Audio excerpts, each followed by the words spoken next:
Hello everyone. In this video I'm going to show you how you can work with the software called Rocscience Slide. You need to work with this software for your project to model the slope stability. It should be either the second or third project of the course. And in this video I'm going to solve one of the examples of the tutorial of the software itself, and hopefully by the end of this video you're able to do your own project using the slide software. You can have access to the software using the computers in the senior design lab. They have this software there, and you need to make almost the same model as what you are going to model right now. Okay, what you see right now is the model that I'm going to build using the software. It's a soil having the properties written here. As you see, the unit weight is 19 kilonewton per meter cube. Cohesion of the soil is 28.5 kilonewton per meter square, and the friction angle of the soil is 20 degrees. I would like to have two soil types so that you know how to add more materials to your model. So we have a weak layer of soil, as you see here, throughout the main soil material that we have. This weak soil has the properties written here: unit weight of 18.5, cohesion of 0, there is no cohesion for this soil, and the phi angle is 10 degrees. And also we have a surcharge load here, as you see at the top of the slope. The width of the uniform load is 10 meters, and it is 50 kilopascal. The load is 50 kilopascal. It's not a linear load, although you see it linear here, but because we are looking at a two-dimensional case of the real three-dimensional, so in reality what we mean by this load is a uniform load.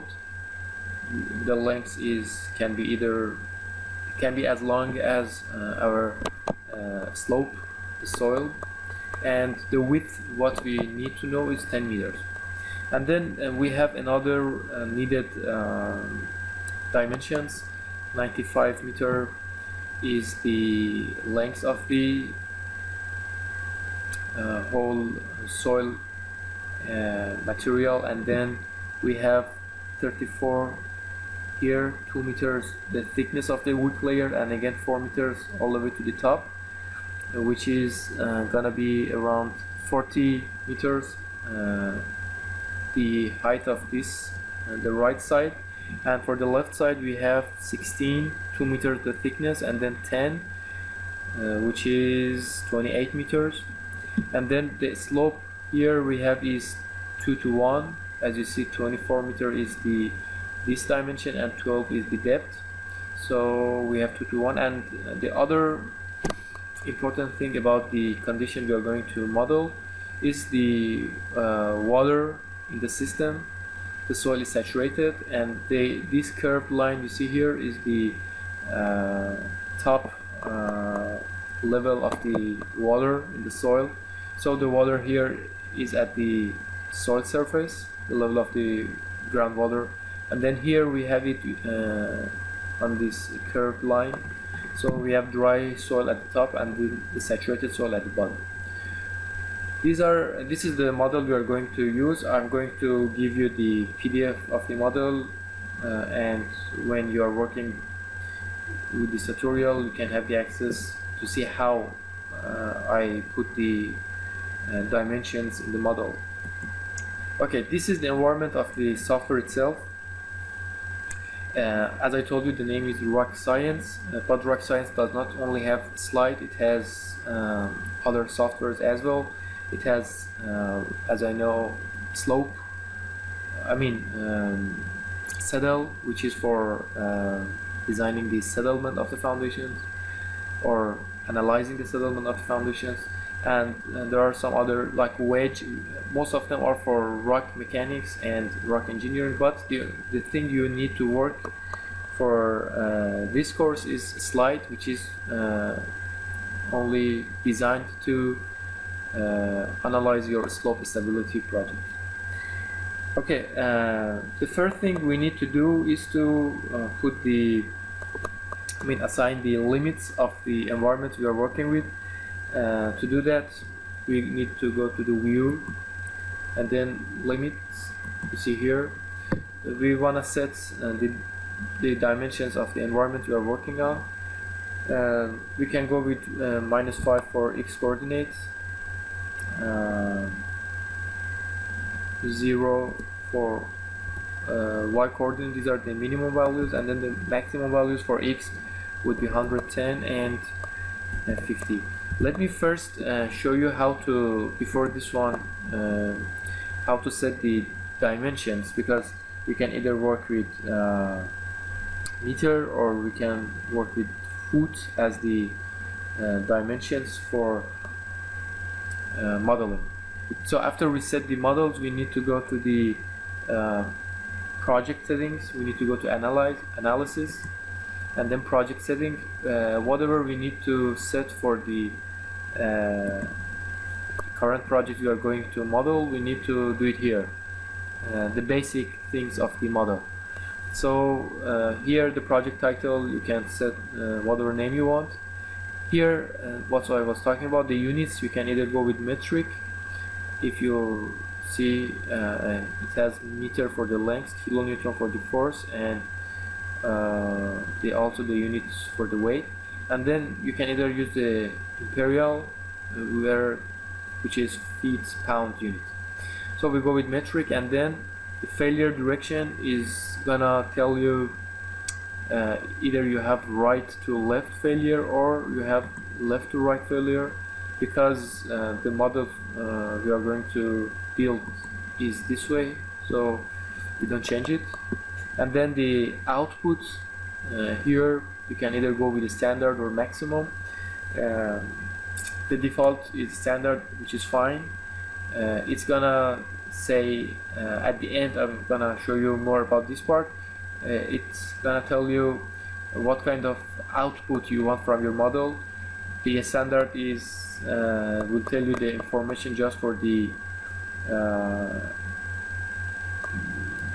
lowest safety factor failure surface, but the maximum will tell you the information for all the model failure surfaces, which you may not need it. You just need to know about the lowest safety factor. So if you go with the maximum, the size of the file will be much higher. And then the number of materials that you need to work with, the default is 20. Actually we are not gonna change anything here. I'm just trying to explain to you the different parameters here. We have 2 materials, so it's more than enough for us. The methods, the second tab, it shows you which kind of methods you would like to use in your model. It has Bishop Simplified, Corps of Engineers 1, 2, almost everything that you may look for, you can find it here. It has Yambu Simplified, Yambu Corrected, Ordinary Felonious Method. So I'm gonna add maybe Yambu Corrected to see, to compare the results using different methods. And here, this part is for the mathematical part of the modeling, how to converge the 2 different cases together, because since this is a finite element software, it is asking you when they need to go to the next step of the modeling, I mean the analyzing, using the, while you're working on the finite element part, you don't need to change the information here, and if you want to see more detailed information, you can go to the advanced part. Groundwater, since we have groundwater in the system, we need to look for it. You have different methods, or you have different options to put your groundwater. Water surface is the easiest one. You just set the top level of the groundwater in the system, but you can work with the finite element analysis, like RU coefficient, or pore pressure if you know the pore pressure information, or pressure head.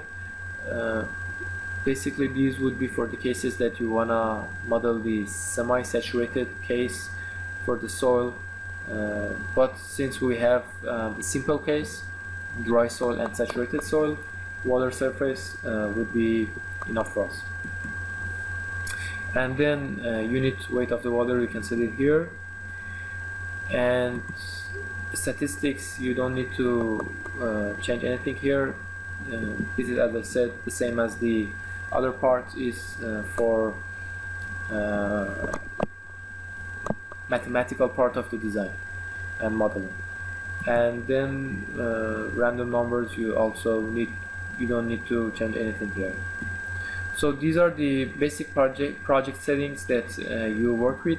And just before we go more detail to the software, I need to tell you that the software I'm working right now, that you see right now, is not as updated as what you're gonna see in the if you work with the softwares in the senior design room, because they updated the software. So, but it's almost the same, very slight changes, maybe in just the how it looks like, but don't be surprised if you see that. Okay, after we set the project settings, after we did that, and then we set the dimensions of the environment we are working with, we need to put the boundaries of the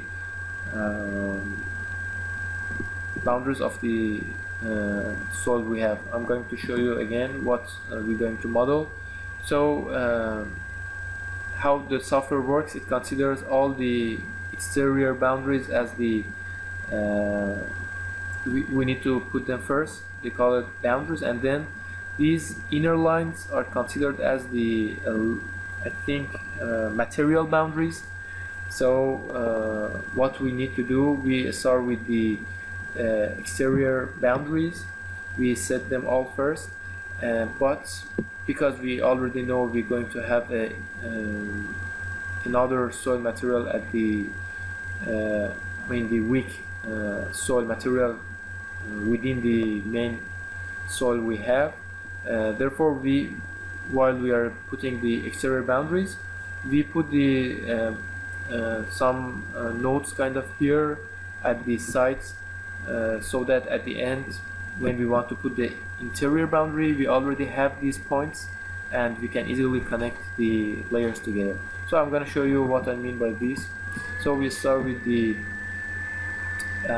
boundaries, and we add external boundaries. As you see, the material boundary is not activated yet because we need to set the external boundaries first. We can either work with the mouth itself and put the mouse at the specific points you want and then draw it, but the easier way and more accurate way is to use this tab here and just typing the coordinates of the points we're going to work with. So we start from the left side and we go all the way to the right and top, and we make a complete round to model all the points. So the first point we're gonna work is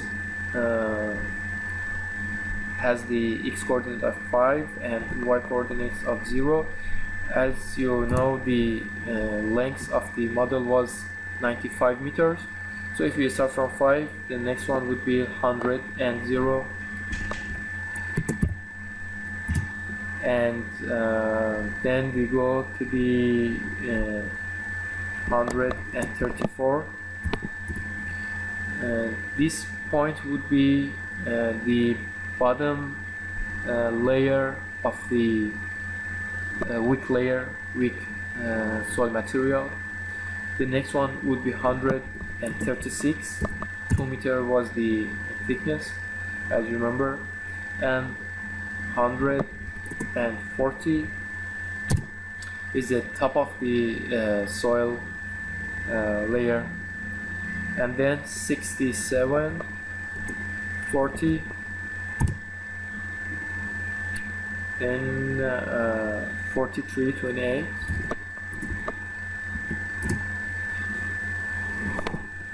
this is the slope. If, like for your project, if you use maybe AutoCAD and draw it first, then you can easily find the coordinates of your own project, because you may not have the coordinates for each point. You may be given just a complete geometry of the soil, and then you need to find the coordinates yourself.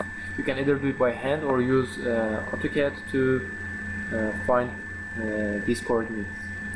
So the last point we put was 43.28. The next point would be 5.28, and then again we need to put the top and bottom for the wick layer, which would be 5.18 is the top and 5.16 is the bottom. And then if you just put C, we're gonna close your external boundary. So right now we have the external boundaries of the model. Then we need to add the material boundary. This part is easy since we have these points right now. So we go to the boundary, add material boundary, and right now we don't need to type dimensions anymore.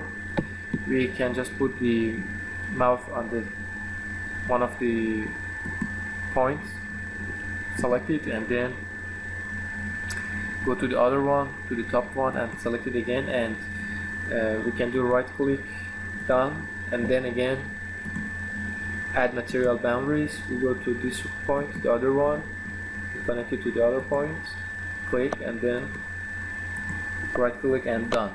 So we right now have the material boundary as well. The next step would be assigning the water table. To do that, we need to go again to the boundaries. We have add water table. After we select the water table, as you remember, this part, the water table was at the level of the ground surface, but for this part it was below the ground surface. So we need to have the dimensions for these parts, but for this part we can just use the mouse, select the points all the way to here, and for the rest we can type. We don't need to, I mean, you can either use by hand, but it's not that accurate. If you have the exact dimensions, you can use it by typing the points. So that's what I'm going to do. It would be 49.30. You see, this was the point I just put. Then the next one is 60.34. The next one is 66.36. 74.38. 80. 38.5. And the final point would be 100 and the x coordinate and the y coordinate is 38.5. And then if we do again right click and choose done, the water table is assigned. The window which shows up, which pops up, is asking you which material you want to assign the water to them. So since you remember, it had 20 in the project setting, it had 20 for the number of the materials in our model. We just have 2 of them, but we don't need to change it. It's automatically assigned the water level to all the materials we have in our system. So we just accept what it's already there. So this way, all the soil materials below this water level is going to considered as the fully saturated soil, and the top part will be considered as a dry soil. As I told you, if we chose the pore pressure, we could set semi-saturated soil somewhere between the dry soil and the fully saturated, but we are working with the easy case right now. Okay, what we need to do again, we had a uniform load here. We need to set this load to the system. So what we are going to do, to add the distributed load, we go to the loading here, this part, and it has distributed load. As you see, it has a line load as well. And I told you, although what we see looks like line load, it is not a line load, it is a uniform load or distributed load. The reason is that we are looking at a 2-dimensional case of a real 3-dimensional system. So if we had line load in reality, it would show as a point load in our model. So since we see a line load, it is a distributed load. So we choose a distributed load. You can, like for the orientation of the load, you can choose normal to the boundary, vertical, horizontal, angle from horizontal, angle to boundary. So for our case, since the soil layer that we are going to assign the load to it is horizontal, it doesn't matter, either we choose vertical or normal to boundary, they are the same. And the type, you can either use triangular load, which will ask you the magnitude 1 and 2, but constant load is our case, and the magnitude of the load was 50 kilonewton per meter. You see, we chose distributed load, but the unit is unit of the line load. It's a little confusing, but it's easy to figure out. So we selected, and now, as you see this red cursor, you can assign which part you wanna. You can choose which part you wanna assign the load to. So I'm gonna type the dimensions. 70 is the x coordinate and 40 is the y coordinate for the first point, and then I can change it by either math or type again 80 and 40 for the end point of the uniform load. Okay, so we almost done with the initial condition. We just need to assign the soil materials to the system. To do that, let me just figure out. Okay, so yeah, we can set the slip surface first, and then we go to the soil material. we haven't assigned the material yet. What it already considers, as you see, all the system has the same color, so right now it has assumed the default values for all the system. We need to change it for sure, but before that we need to set the sleep surface. How we do it: if you go to the surface, we choose auto grid. Auto grid is going to let me just explain this way. Because we are going to model a circular failure surface, we need to assign the center for different circles that are going to pass through the soil and cause a failure.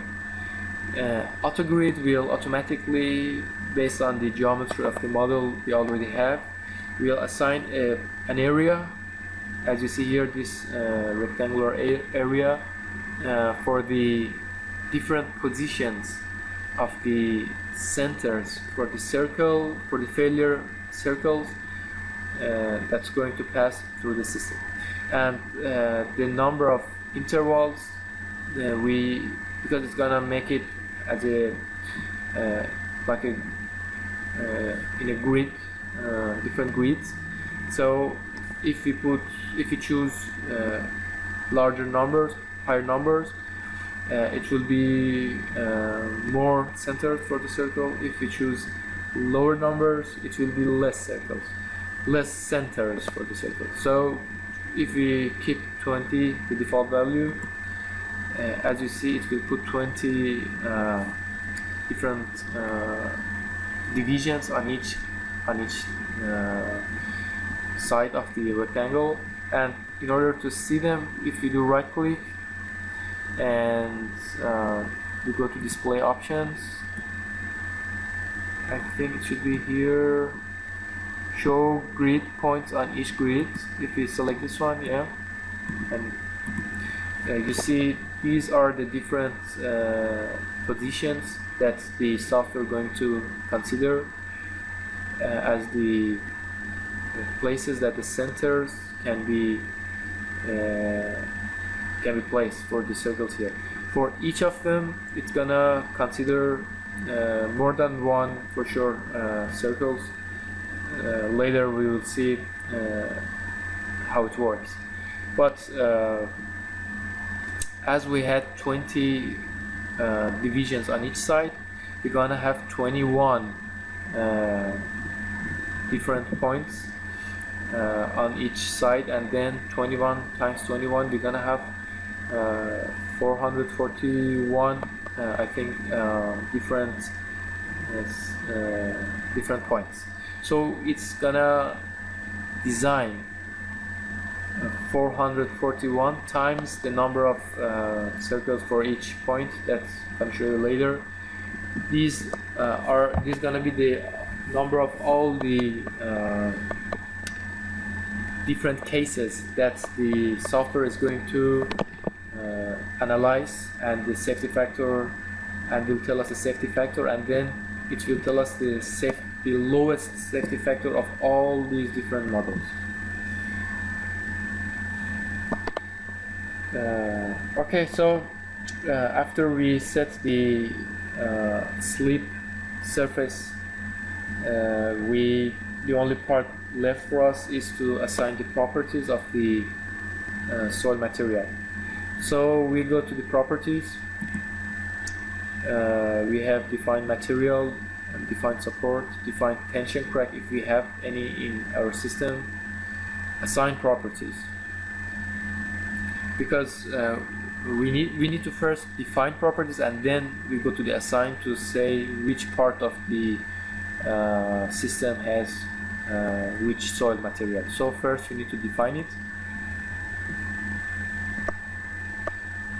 So as you see, this part it will have all 20 materials that was asking us since the beginning. We're just gonna change 2 of them, the first 2, because we are not using the rest.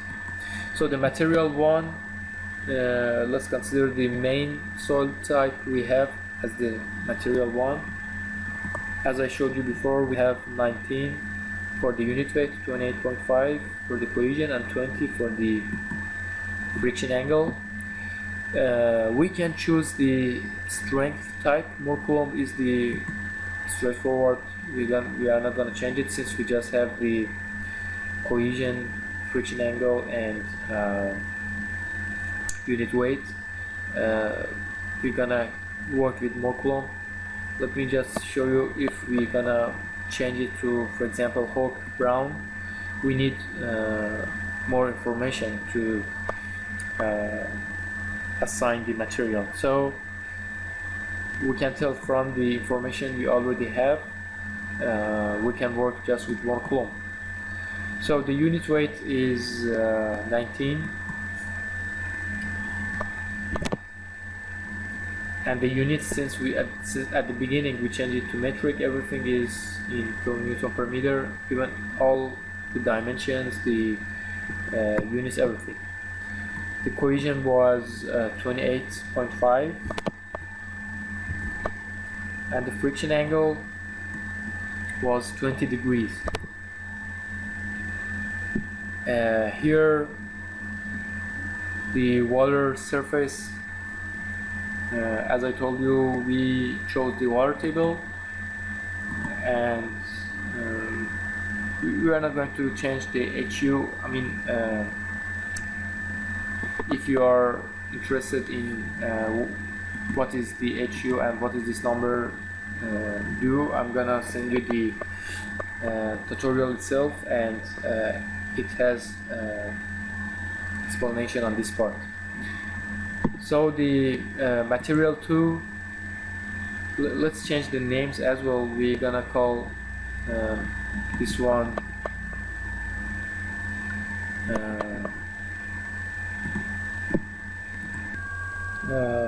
we're gonna call this one soil 1,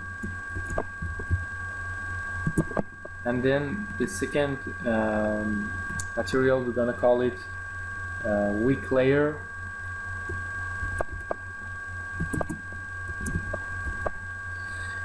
So the parameters were for this soil type, let's see it again. It was 18.5 for the unit weight. There is no cohesion, and the friction angle is 10 degrees. So the unit weight is 18.5. The cohesion is 0, and then the friction angle is 10. So we are done in this part. Then after defining the properties, we need to assign it to our system. So we select assign properties. So what we can do, we can just select select the different material we have here and drag it all the way to the system. But we don't need it. We don't need to do it for this soil 1, since you see the color is the same as the color here. But in order to make sure, we just do it here. But for the we select this part, and then we click on the part we want to assign.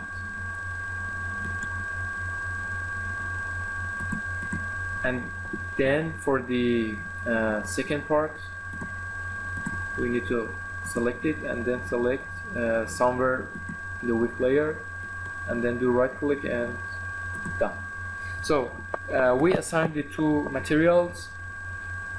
We assigned the load, we assigned the water level, we set the slip area. We are almost done. What is left for us is to analyze the model, but before that we need to save it. So we just save it somewhere,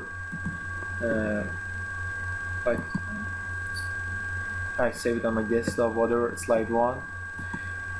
I save it, and then we go to the analysis, and we choose compute. It will It will take a few seconds to compute it, even less than a second for us. And then we again go to the analysis. After we compute the model, we select interpret. So another window will show up, and this window shows us the output of the model. So as you see here, this surface, this circle with the factor of safety shown at this part, which is 0.798, is the lowest safety factor circle. You see here they call it topography of different safety factors. As you see, as the centers of the circles move to the left side, the safety factors increase, and probably the highest safety factor is somewhere, it has like this slight blue color, which should be somewhere between 4. 4 is the highest safety factor, and like 0.798 is the lowest safety factor in our system. So for sure we can tell this slope is gonna fail because the safety factor is less than 1. And although even if it had more than 1 safety factor, for most of our cases we are looking for something higher than 2 or 3. So even something between 1 or 2 was not acceptable, even though we could say it's kind of stable since the condition doesn't change that much. But for this case, for sure it's gonna fail. As you see, another cool thing about this surface is that it passes through this external load, and you can see also the effect of the water surface that affects the safety factor to decrease. So we can see that having external load at the top of the slope, having water in the system, these are the parameters that gonna make our slope to fail. So this is, as you see here, this is the safety factor from the lowest safety factor from the Bishop simplified method. We chose 4 different methods, so we can choose other ones to see how is the output, how is the results in other methods. We choose Gamble simplified. You see this method has the same surface as the lowest safety factor, but the value of the safety factor is different.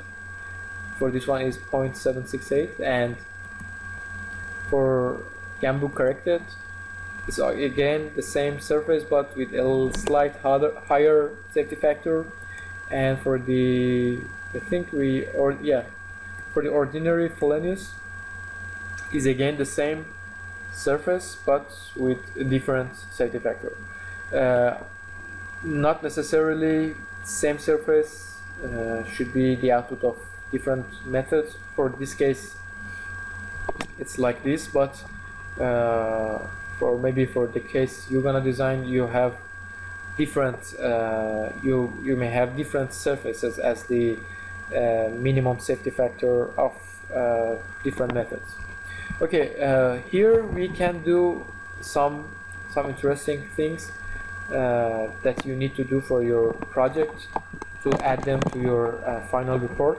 And also another interesting thing you can see is that the effect of a weak layer here is obvious, that the failure surface is passing through the weak layer.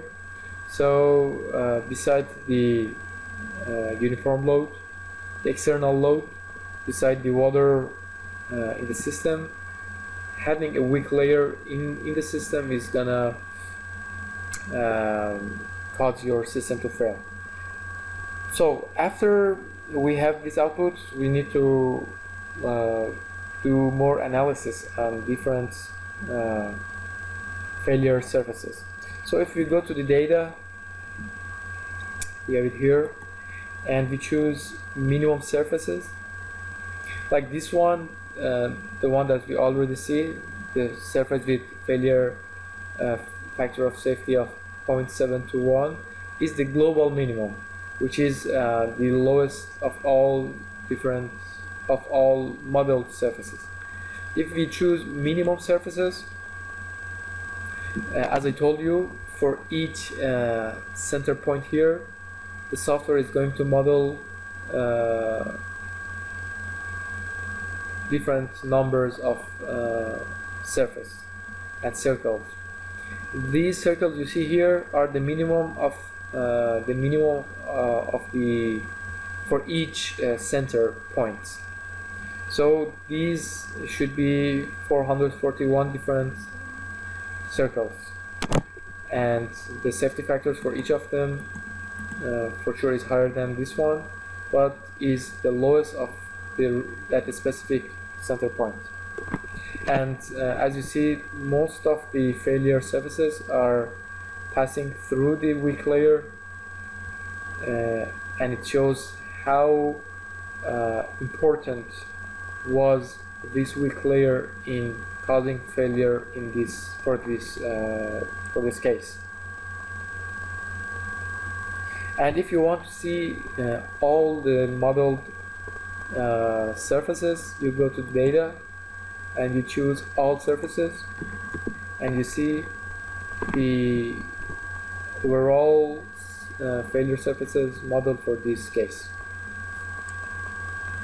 Okay, we go again to the global minimum. We just oh yeah, we need to select it. We need to deselect these parts, not to show them for us. All surface. Okay, so we want to see what was the number of slides that this surface has. We want to see more detailed information about the stresses at the side of this failure surface and the loads between different slides. To do that, we can do right click on the parts of this surface, either in the radius, and then select show slices. As you see, we have these are the slides that was used for the modeling, and if we select each of them to right click and choose, to right click again and choose query slice data, and then we select each of them, it will show us every information we may need for this slide here. And if we choose the zoom, it will show us with more detail. Then, like this one is the weight of the slide itself, and if you go up, you see this is the like 37 is the friction force between the slide and the bottom material, and this one is the vertical load on it. And like these are just the three information shown on this graph, but every other thing you may need for, you can find it here. You can select other slides as well, and this information will change for that specific slide. And the other thing you can do is that you can have a graph for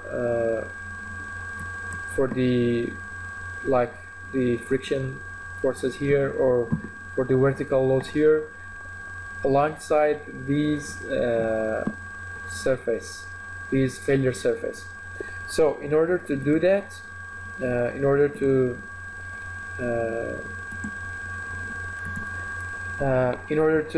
see these graphs that I'm talking about, you need to again do right click on parts of the circle, and then select the graph query. It will ask you what kind of data you want to draw the graph for. You can choose shear strength, angle of slice base, slice weights.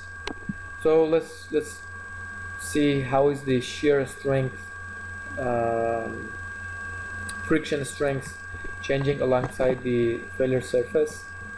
You can choose secondary data to have on your graph. Let's keep just the friction surface strength, friction strength, and then the vertical axis would be this one, friction, and the horizontal you can choose either the distance or x coordinate, changing from left to right. The horizontal x coordinate distance is the length of this surface, or the slice number. So I think a slice number is more reasonable for us because we can see for the friction strength for each slide. And then we say create plot, and yeah, as you see we have 25 different slice numbers, and this is the friction strength for each slide. So we see first slide has no friction. The highest one, for example, is for the slide I think 20 or either 21. I think it's for 20. The slide number 20 has the highest friction strength, something around 27 kilopascal.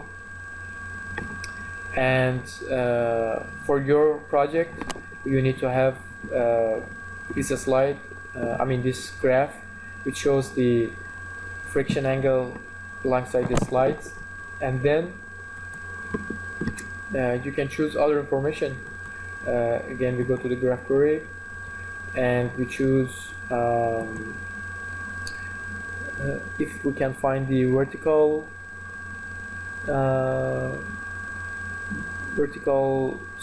load on each slide, that would be good.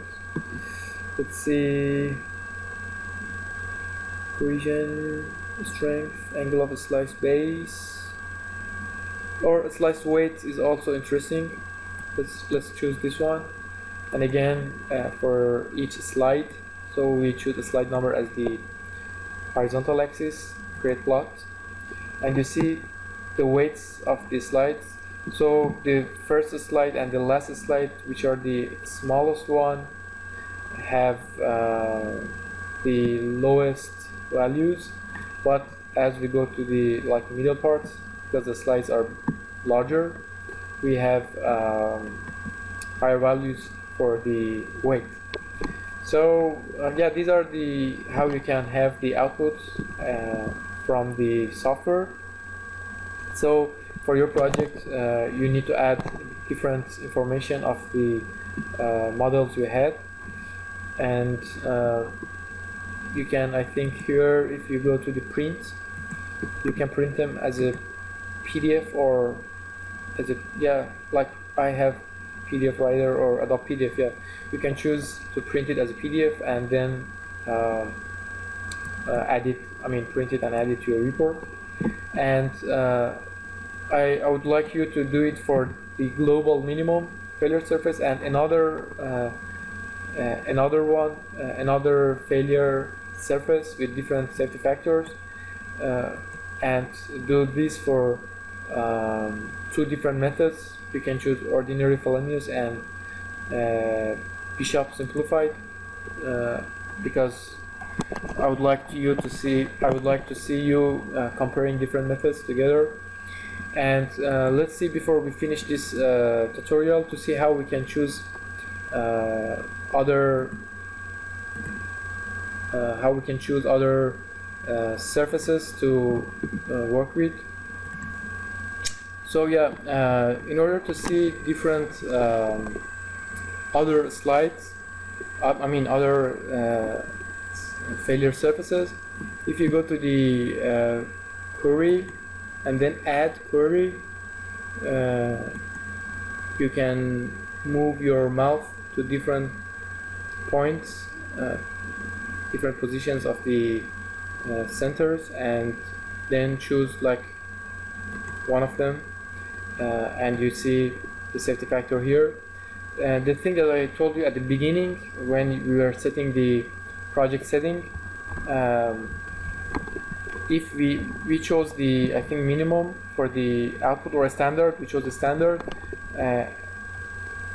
Because we chose the standard, we cannot see, if we do right click on like the new failure surface, we cannot see the graph and different information like the slides for the new surface that we have. We can just see the safety factor. But if we do right click on the global minimum, we see all information. That's what I told you I meant about the minimum output and the maximum number of outputs. If we chose the not the standard one, the other one, we could see these information for every single slide. But that takes, the analysis takes longer time, and the size of the file would be bigger. But for your case, just show us this way 2 or 3 different safety factors. Like show us the largest, highest safety factor, which should be, you can see from the colors that like this one should have the highest safety factor with 4.116. So for your project, please show just the, let me delete this one, just show the global minimum, which automatically will show up with the when you analyze the model, and also show us the highest safety factor, and then the graphs for the 2 or 3 graphs for the global minimum safety factor.